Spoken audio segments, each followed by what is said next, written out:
You hire a PR firm. You're spending thousands of dollars a month, and for the first few weeks it feels like nothing is happening. If you're not sure what you're actually paying for or when the results start showing up, this video is going to clear that up. I've run hundreds of campaigns and the pattern is always the same. There's a full phase of work that happens before your PR team contacts a single journalist. And that phase determines whether the entire campaign succeeds. Once the pitching starts, there are two tracks running at the same time that most founders don't know about. There's a compounding effect that kicks in around month 2, where a couple of early wins turn into a wave of consistent coverage. And there's one thing that founders do that kills a PR campaign before it ever gets momentum, and it's completely avoidable. I'm going to walk you through all of it so you know exactly what to expect and what to do on your end. The most important week of your entire PR campaign is the week where nobody reaches out to a single journalist. Day 1 is your kickoff call, but a good PR team has already done a lot of work before the conversation happens. They've gone through your onboarding materials, studied your business, and in a lot of cases reviewed your sales conversations to understand what you actually care about versus what's on the intake form. That kickoff is where the team learns what you want to be known for, what your goals are, and what topics you're comfortable speaking on. From there, the PR team spends the rest of that first week building out your strategy plan, and the core of that plan is story angle development. A story angle is the specific frame that makes a journalist want to cover you.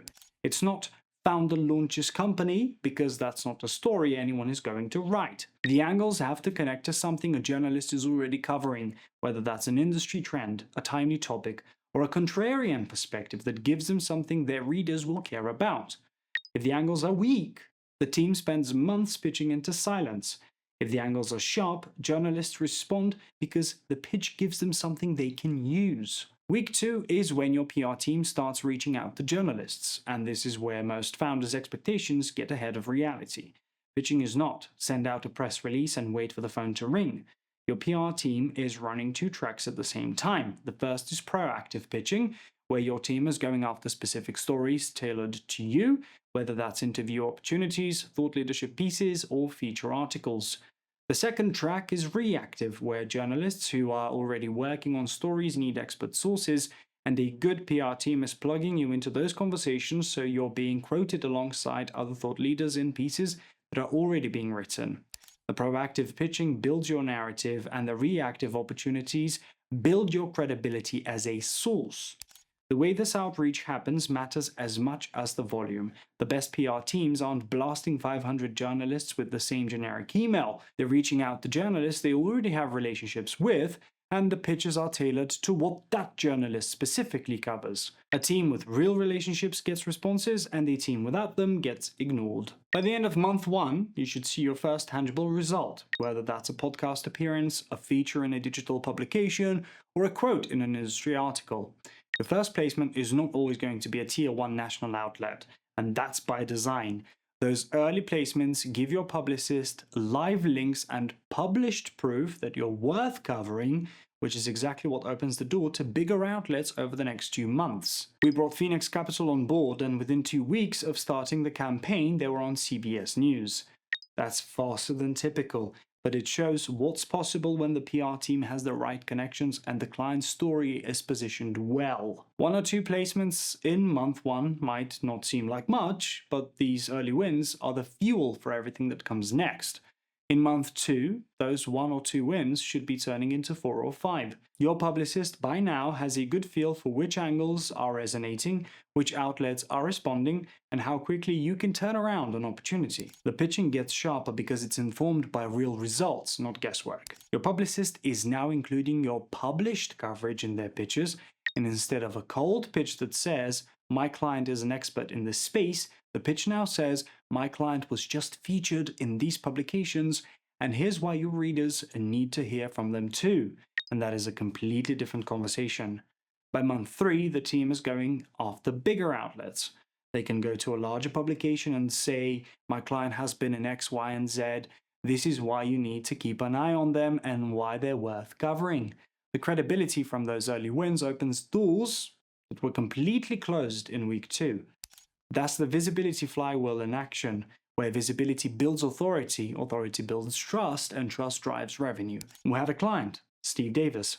where one podcast placement we secured for him generated 250 sign-ups to his online course, and that single appearance more than paid for the entire PR engagement. We also worked with an e-commerce brand where months of consistent coverage put them on journalists' radar, heading into the holiday season, and their gift guide features that year generated $500,000 in sales. Those placements happened because the groundwork from the first few months put the brand in the right position when the moment came. The system works. The strategy, the outreach, the compounding results. But there is one variable that determines whether any of this plays out the way it should, and it has nothing to do with your PR team.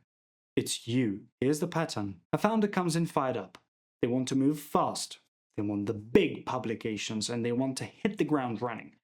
Then the PR team starts sending opportunities, and the founder either turns them down because they don't have the time that week, or passes because the topic isn't exactly what they wanted to talk about. Over a few weeks, that quietly kills the campaign's momentum.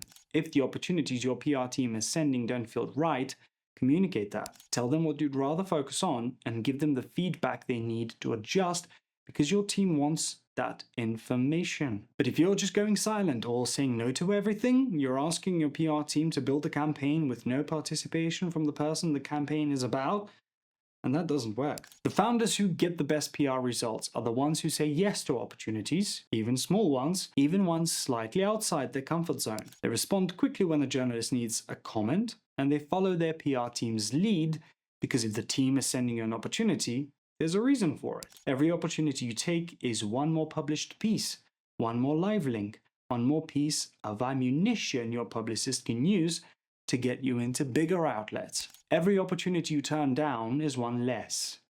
Be punctual, be engaged, and give your PR team as much information and availability as you can. The more you put in, the better the results. If you're the kind of founder who's ready to show up and do the work, we should talk. Otter PR is a 2-time Inc. 5000 firm, ranked #1 on G2 and Clutch. We guarantee media placements every single month in outlets like Forbes, Business Insider, and CNN. If you want to see what a PR campaign would look like for your business, book a free strategy call. The link is in the description. We'll walk through your goals, your story, and build out a plan specific to where you are right now. If you want to go deeper on why your competitors are getting press and you're not, watch this video next.